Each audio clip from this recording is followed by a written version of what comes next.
Hello everyone, this is Dr. Leila Galban, and today I'm going to talk about language change. Here we go. Why do languages change? This is a very simple question that crosses everyone's mind. Language changes in order to accommodate our changing lives, because our lives are always changing and we have to cope with these changes by using language. So language reflects our changing experiences, cultures. Also, languages change in order to accommodate new ideas, new inventions, new technologies.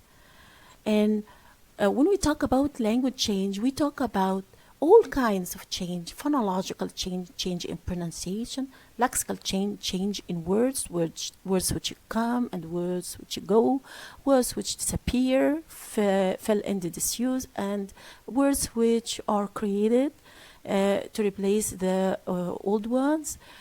We talk about morphological change, the structure of words.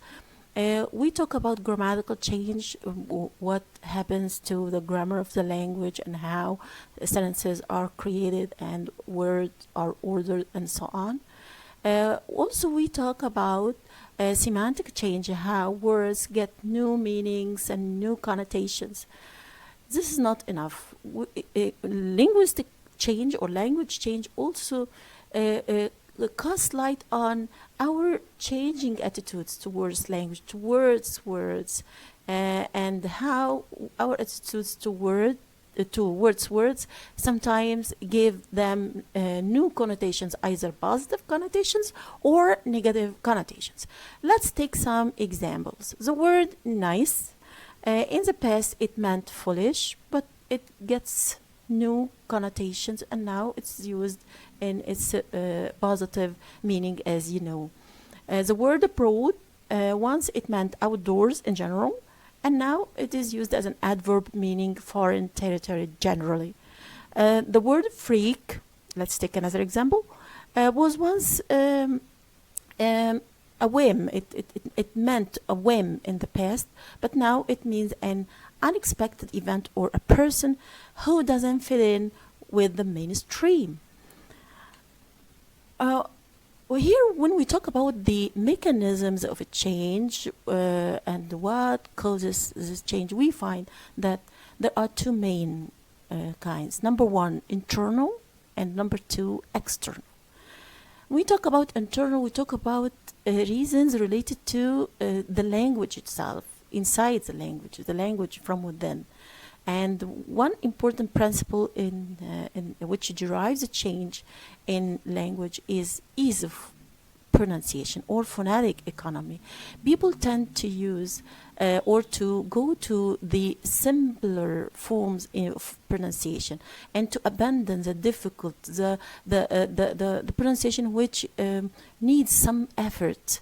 So they abandon these forms and they go for the forms which take or which necessitate less effort.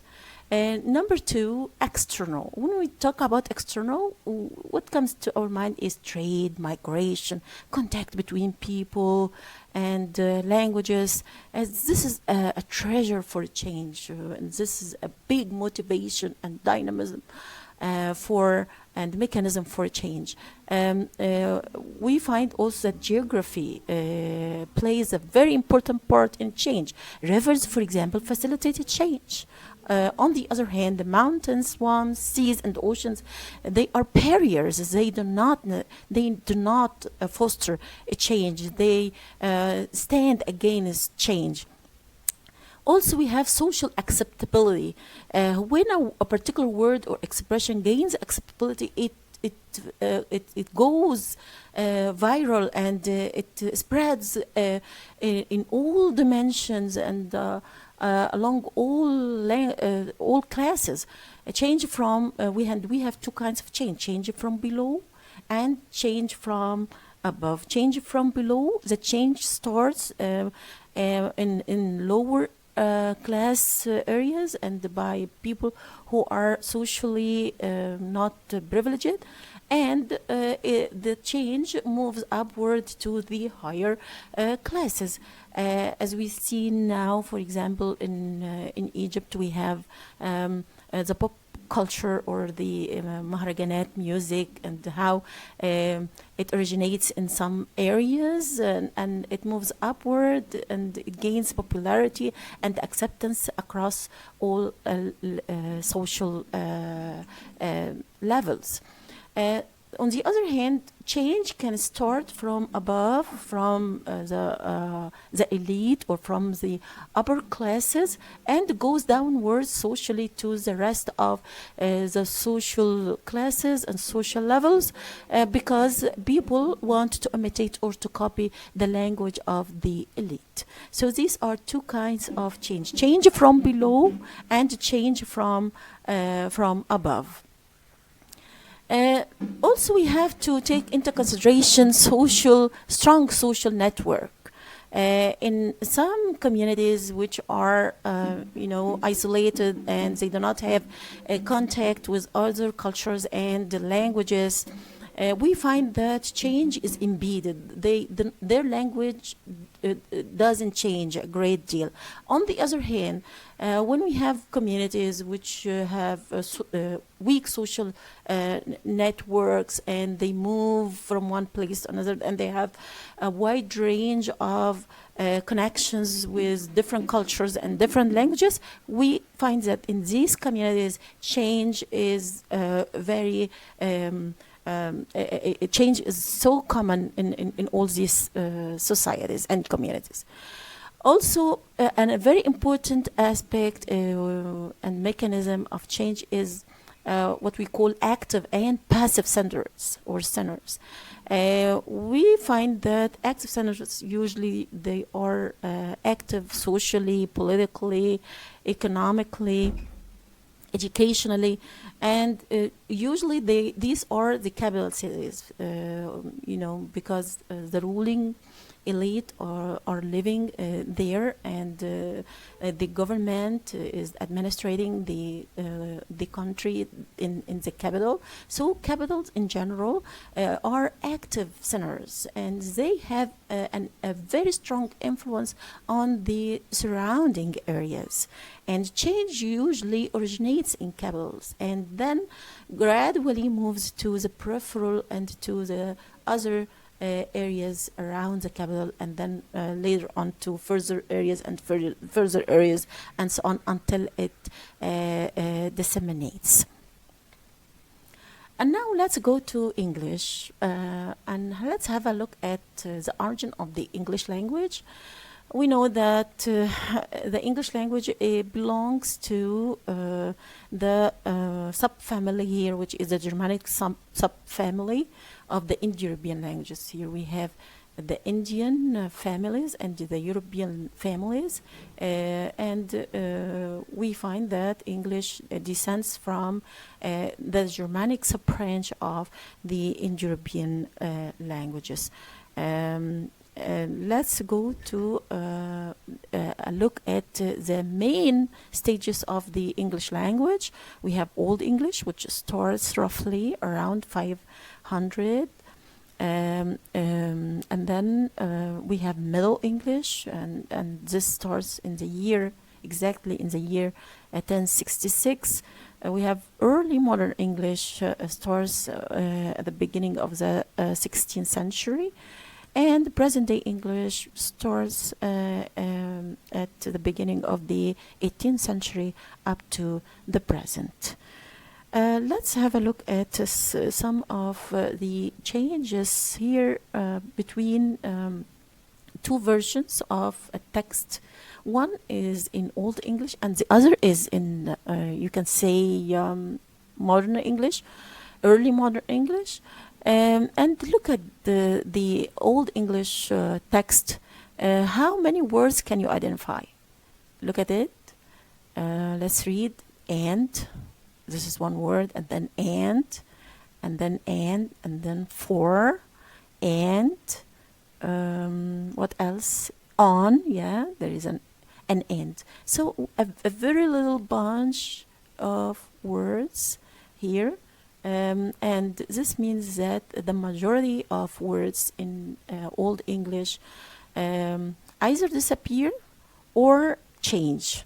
And what remains is a group of grammatical words, prepositions, conjunctions, and so on. And these words are, although they are very little, but they play a very crucial role in the development of the English language, and in on our really the most common words up till now in English.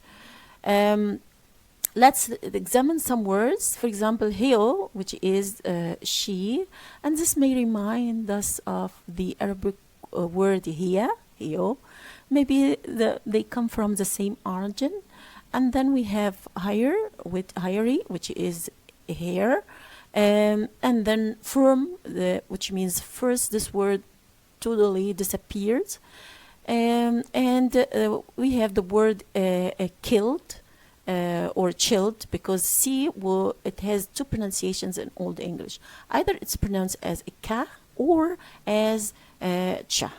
And if you look at the rest of the words, for example, the word alai, this is it means light, and the rest of the words are this sound. For example, is sa, or called thorn. It's written as nowadays as th with its two pronunciations, tha and za. We have also hem here, one of the words that we can identify. There is a trick that we can use in order to make things simpler. For example, we can delete the de, because the de here is an ending denoting the past tense in Old English, de, instead of ed, which is used nowadays.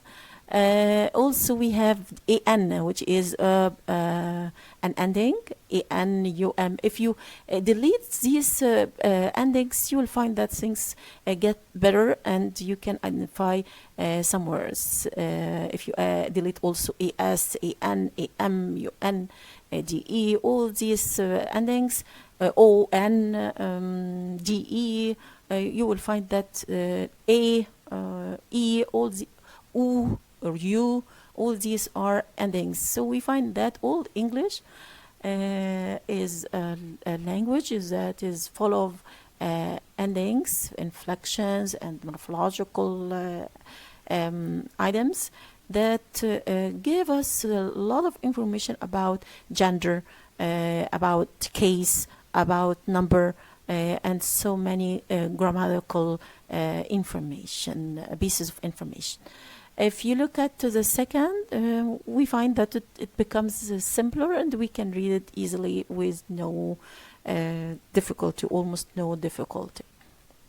So let's conclude that the features of Old English are, number one, the vocabulary is purely Germanic, to some extent, because we cannot rule out the existence of many Latin words in Old English, which you know that before the coming of the Anglo-Saxons, who were tribes coming from Saxony in Germany and from Denmark and other Scandinavian areas, Latin was there, and because the Romans came to England, and they remained for some time, and they left just before the coming of the Anglo-Saxons. So there is no and also Latin was the language which very powerful language. It impacted all Germanic languages there in Germany and in Scandinavia before the coming of the Anglo-Saxons. In their homelands, they were affected by Latin. So most probably many Latin words find their words to the languages of these tribes before they come to England to invade it in the year 500, as we know.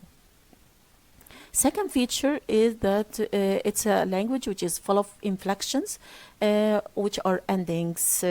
You will find endings attached to every word, a noun, a pronoun, an adjective, an adverb, uh, no word is immune from having endings to indicate, as I told you, case, gender, number, etc.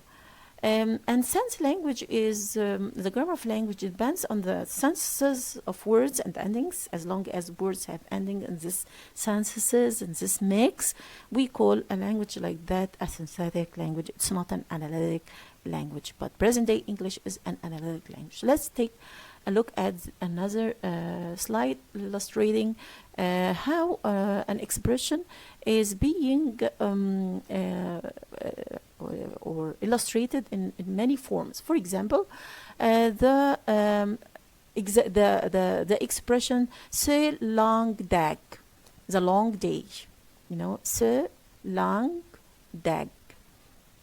You see, we find that in order to get this word or this expression, it has many forms according to its grammatical function. If it acts as an subject in nominative case, it becomes "say long dag," lange dag. If singular and plural, the langen dagas. Genitive, and what's genitive case? Genitive case is the possessive case. We have also a form in the singular and a form in the plural. Dative, okay, this is a case which illustrates the recipient of something. For example, if I say John gave a bone to the dog, so "to the dog" here is in the dative case because it is talking about the recipient of the thing or the object, or it is what we call the indirect object. And then we have the accusative case, which relates to the direct object. So if a word or a phrase or an adjective or whatsoever, it can have many cases: a nominative if it's a subject, genitive if it is an indirect possessive, dative if it is an indirect object, and accusative if it is a direct object. And as you see, there are forms in the singular and forms in the plural. The same thing here, we have endings attached to adjectives, as you see: lang, lang, langas, langam, lange, and so on. Now, in present-day English, we find that these endings disappear. And this, we find that during the 12th century and 13th century, many grammatical endings were lost.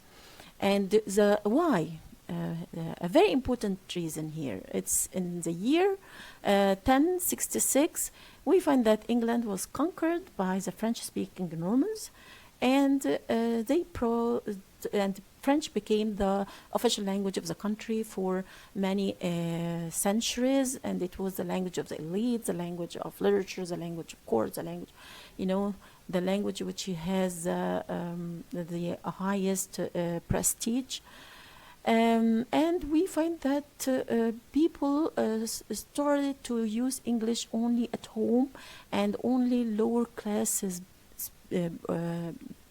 people use English. The rest of the population use French. The result is that because there was little resistance to change at that time, we find that people start to drop many endings and to make English simpler. Later on, when English came back and restored its power and its position as the main language in England to replace French after almost 2 or 3 centuries, we find that people start to take care of English and to make it a little bit conserved, and they resist all forms of change later on. And this is a rule. Once a language becomes prestigious, uh, um, people start to inhibit change. They resist change because they think that if they change the language, this prestige will go, and the language will lose its prestige. Then let's go to another area, which is borrowing. No language is immune from linguistic borrowing because due to the connections and the contact between languages, it's a must. Unless a language is spoken in a very remote and isolated place and the speakers do not have any contact with language, you can say that this language is pure. But no language is pure in today's world. And we when and this is something universal, as I said. Thus, we can say that English, in particular, is the biggest borrower of words across history, and almost 80% of its vocabulary is not native. Look at this. We find that about 29% of the English words come from Latin. About equally, we have also 29% of English words come directly from French, and you know that French and Latin they are the same because French is a Latin word, is a Latin language.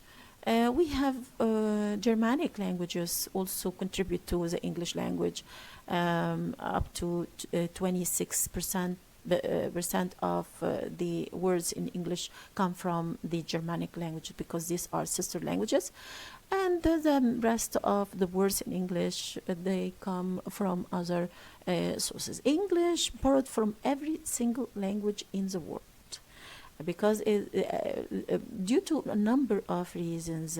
One of them is colonialism, because English was spoken and still spoken in many places around the world, which were belonging in the past to the British Empire or the Commonwealth.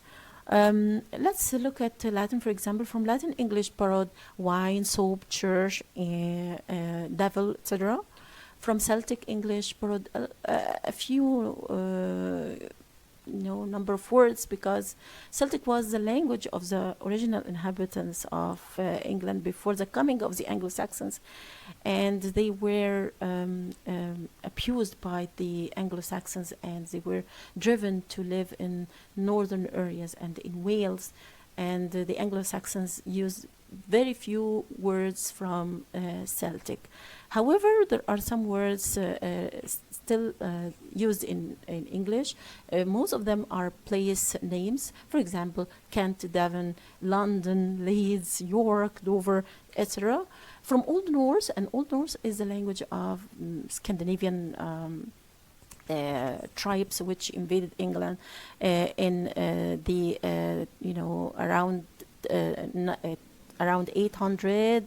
And they came in large numbers, and their language is called Old Norse, and they came from Scandinavia, from Denmark, from Sweden, from Norway, and so on. And their languages were to some extent intelligible to the Anglo-Saxons at that time, and they mix Old English and Old Norse. They mix, especially in the northern part of England, and due to intermarriage and contact and so on. From Old Norse, English get the form SC, H and SK, skirt, school, any SC or SK. So we have skirt, sky, get, hit, scatter, kill, score, and so on. From Normans, Normans are, as I told you, are French people who lived in Normandy and in western France, and they invaded England in the year 2000, in the year 150, sorry, 1000 and 1000 and let's say, I just want to go back to Normans, yeah. In the year 1066, they invaded England, and French became the main language and the most prestigious language. And Normans have changed the character of the English language to a great extent, and French words invaded England and English just as Normans invaded England. So we find that this is a very important landmark in the history of the English language, because after this date, English is no longer the English we see before it. From Normans, we have many flow of words which never ends. And French language is a language that has a charisma to English, and British people in general love the French language, and they find it a very attractive language to copy from or to borrow words from. We have castle or castle, we have service, attorney, chancellor, crime, words related to government, and also words related to every human activity. We find that English borrowed so many words from Normans.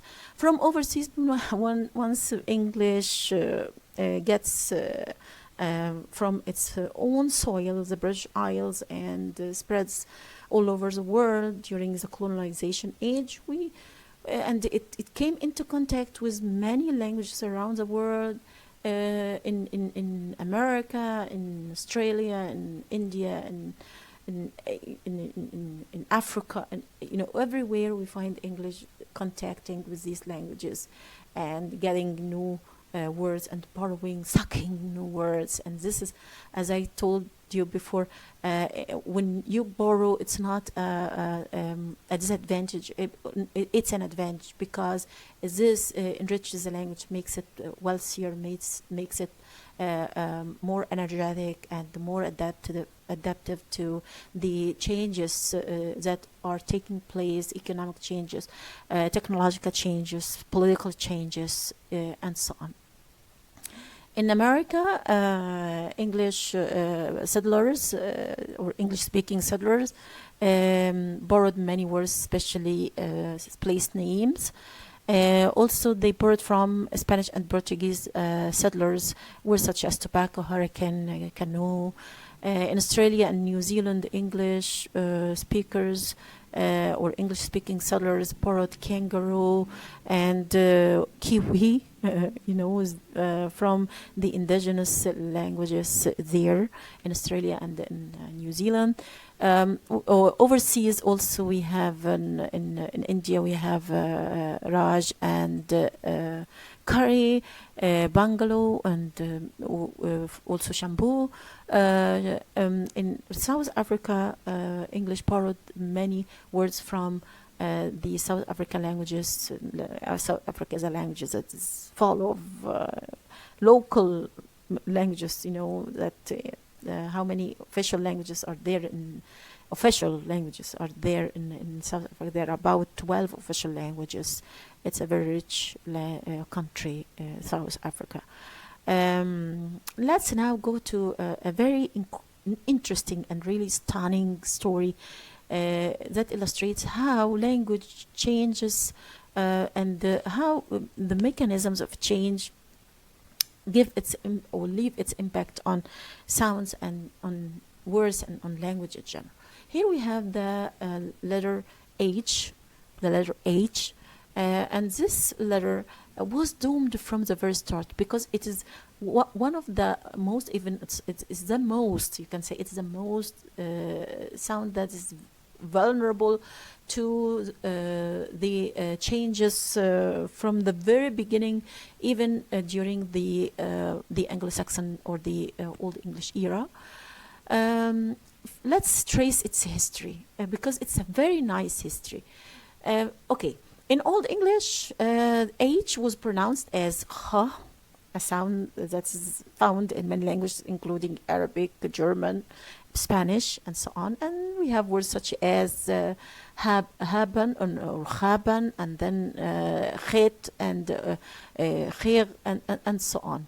So the first pronunciation of H was kha, which is a voiceless, uvular sound, fricative sound. Okay. Let's go the second. By the end of the Old English period, this H, the Kha pronunciation, changes into a Ha. Ha.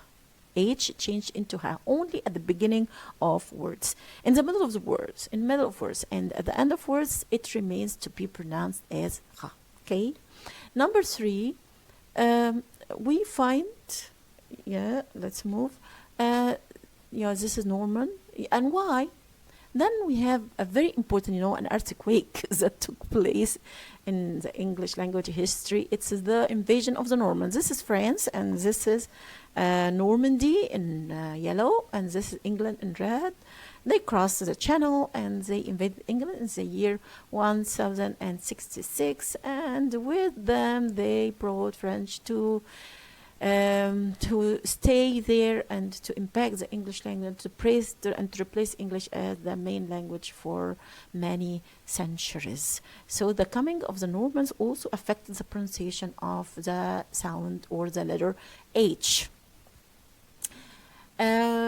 After the coming of the Normans, the letter H starts to drop. This is the first change of dropping. It drops when in words followed when it comes in words followed by L, R, and N. For example, loud, it becomes loud. Ring becomes ring, and not, it becomes not. Okay, let's go on. During the 14th century, we start to have, 14th and 15th century, we start to have some sort of an upheaval in the English language. The invention of printing and the standardization of the language and the unification of different spellings, because English was words were spelt in many ways. Shakespeare himself used to spell his name in many ways.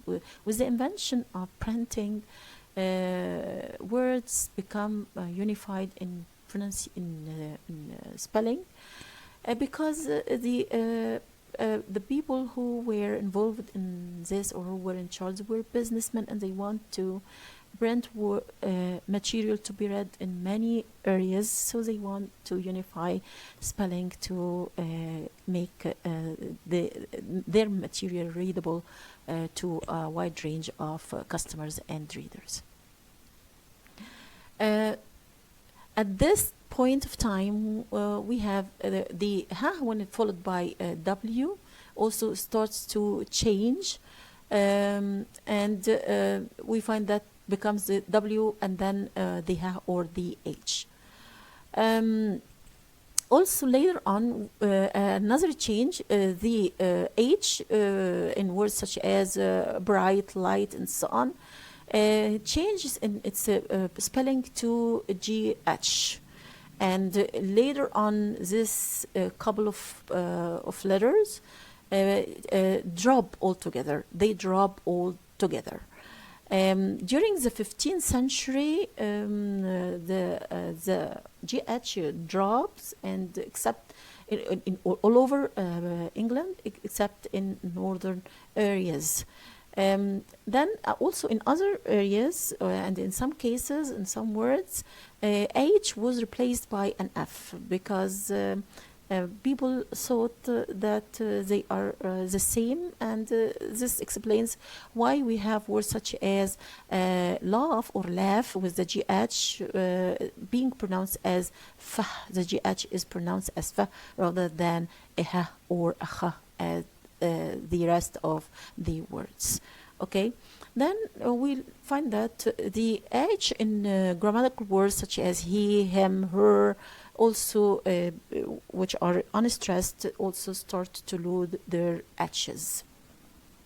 We continue the journey of dropping H's, where it's especially in the USA, it becomes a marker for educated people to drop their H's, and people who retain their H's are regarded as uneducated. Um, then we find that in England, dropping H's was mushroomingly taking place, and we find words such as Wales with H and Wales with no H. They sound the same. Wine and wine. They sound also the same. So H or is being dropped gradually and on a very accelerating pace. Later on, we have ha being dropped or H being dropped in all on all words, and many speakers do not differentiate between let's for example hair and air, here and ear, old and hold, they are pronounced the same. This is a word map illustrating the areas where ha or h was pronounced or still pronounced. We find that the majority of places or areas in England, they do not pronounce ha, they drop ha or h, except in some peripheral areas such as Suffolk and Norfolk, and here in Northumbria in the north, and here we have West Country in the west. So these are peripheral, they in dialectology they call them speech islands, relic areas, isolated areas, and the rest of the countries and the rest of areas they drop ha all together or h all together. Okay, and then in the last 30 years we have a fight, can say a fight or an argument between people who pronounce H and people who pronounce H, because H is gaining momentum, and especially among millennials and teenagers, it's gaining momentum and gaining prestige, which makes people who are used to pronounce the letter as H really very angry and driving them off the giving them a very hard time because they hate this pronunciation. They don't want H to be common. They want to restrict it. But this is a fight, a battle between people who change and people who do not change. They want to stick to the old pronunciation. And this may, because H is being dropped all the time, and it's something very unpredictable and really weird to find that it is making a very strong comeback in the pronunciation of the letter H, from H to H. So H gaining popularity and more acceptance. It's something that goes against the laws of sound change. But many changes in pronunciation and in linguistic change in general are not predictable. You cannot say, you cannot tell. And this is a very interesting story, how H, after all this history of dropping and losing and losses and so on, it is making such a comeback. People who are against H are called, we call them language police. They are lamenting the language, and they say that it's dying at the hands of lazy and sloppy speech of adolescents and millennials. And across history, this fight between the conservative people and the young people who always take the lead in making changes, this battle will remain forever.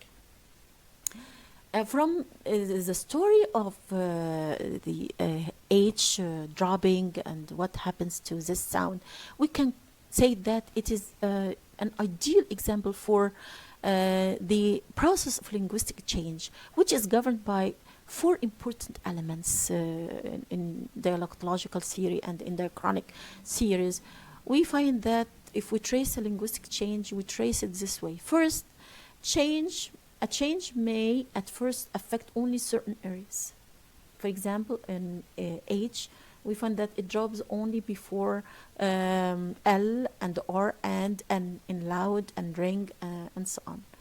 And then it spreads to all H's, and then it spreads to H's in unstressed syllables and to the rest of the words. So it starts in certain cases and then gradually moves to other cases. What we call, the wave theory. Let me show it here. The wave theory. When you have a pond which is still, the water is still, and you toss a small stone, it makes waves. This is what happens when a change is created in language. It affects certain areas, and later on it affects larger areas, and so on and so forth, like waves. Number two, change spreads out gradually over geographical areas, from one place to another place, to cover a wide range of countries and areas. If we go back to this table, this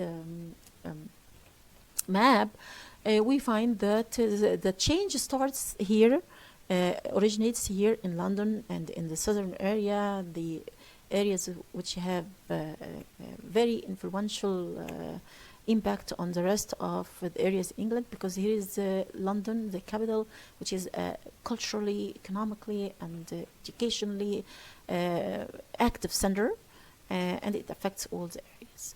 And it starts here, and then it makes waves, and the waves gets wider and wider, and then it covers most of England, as we see. And the areas which remain, resisting, or which resist this change, are called relic, isolated areas, as you see in the peripheral, never in the center. Okay, let's go back to our theory. Number three, a change may at first affect the speech of only some speakers in a community, and may then spread to other speakers. This happens. Very few number of people start that change in pronunciation, whatever this linguistic change, and then many groups of people start to copy and imitate this change. And this at the beginning, the new form is stigmatized. People look at it and say, especially the language police, the old people and the conservative people, they look at linguistic change and say, how, what, you are destroying the language. You look at those millennials, how can they change the language this way? Language is in danger, and these fight and these arguments. But by time, even those language police or people who are against change, they adopt the new form, and they use it, and people who do not use it, they are stigmatized themselves, because they do not go with the flow and the mainstream and so on. And this brings to our mind the R sound, and how only a couple of centuries ago it was pronounced in all areas in England and in all words. And then in the southern area also, which is influential part in England, the people started to or decided not to pronounce the R after vowels, post-vocalic R. At the beginning, people resist this, especially old people, and they look at those who drop their R's in a very negative way. They stigmatize them, and by time, all the people, especially in the southern area, start to drop their R's, and those who do not drop their R's are stigmatized. This is a cycle of linguistic change. These are laws which you will find almost in with every innovation, with every linguistic innovation, with every linguistic change, whatever this change is. Number four, we find that number four, change shows as variation. Either to drop the R or not to drop the R, either to drop the H or not to drop the H. So as we see here, this map, we can say that these are dialects. This area, there's a dialect here, there is a dialect here. England is a maze, a jungle of dialects, and dialects are respected there and protected by dialect society there, because dialect is a reservoir of history, of special linguistic history, and very important to keep dialects and to preserve them. So linguistic change, it starts as variation, and sometimes it's very difficult, as I told you, to differentiate between space and time, because change takes place in space and time. So a variation, which is synchronic, is a piece of the chronic work at the end of the day. And then let me end my presentation and discussion with a very important thing, that change never stops. As long as we live and as long as we have new experiences, new inventions, new technologies, new attitudes, new knowledge, and so on, we find that language will be there by us, giving us what we desire, and adapting to our needs, and coping with our needs, and accommodating our needs, and so on. And generally, when we turn 40, we become so conservative regarding language, and we resist change, and we act as language police. And during our teens in general, we change the language, we revolutionize the language, we react against it. Sometimes we revolt against it, because we want to recreate the language. And every generation come to life to recreate the language in its own way, to accommodate this generation's needs, and to fulfill their needs.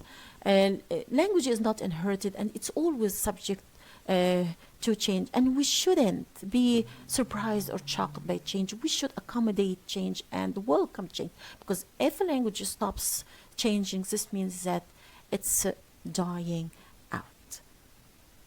Thank you.